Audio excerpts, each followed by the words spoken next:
చాలా ఘోరం.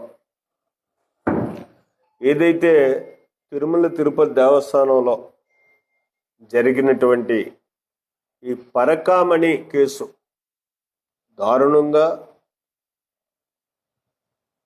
దేవుని యొక్క భక్తులు వేసినటువంటి డబ్బుల్ని దొంగిలించినటువంటి కేసులో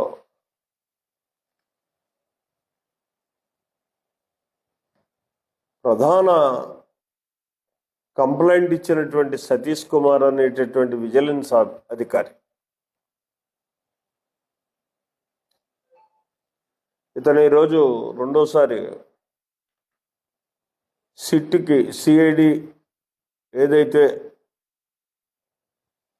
ఇవాళ విచారణ జరుపుతుందో సిఐడి ముందు హాజరవ్వడానికి ఈరోజు హాజరవ్వాల్సినటువంటి అవసరం. దానికి వస్తున్నటువంటి విధానంలో, వస్తున్నటువంటి దారి మార్గంలో అతన్ని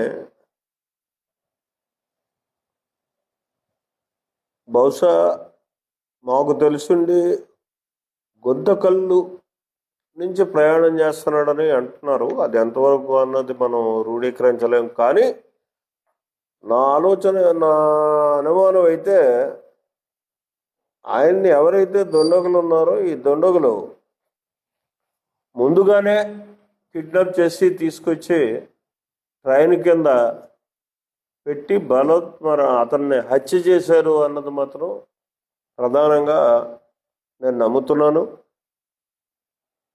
నమ్మడానికి కావాల్సినటువంటి గత సంఘటనలు కూడా వాస్తవాన్ని రూఢీకరిస్తున్నాయి ఇక్కడ. ఎందుకంటే ఈ పరకామణి కేసులో ఈయనే కంప్లైంట్ ఇచ్చాడు.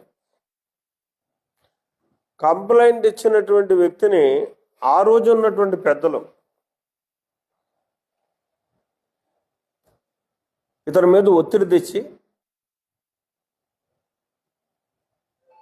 కంప్లైంట్ని విత్డ్రా చేయించుకున్నాం. అంటే అసలు దొంగతనం కేసు విచిత్రం ఏంటంటే అక్కడ జరిగినటువంటిది ఎంతకన్నా తెగిస్తారు వీళ్ళు అనడానికి ఎక్కడ మనం అనుమానించక్కర్లా.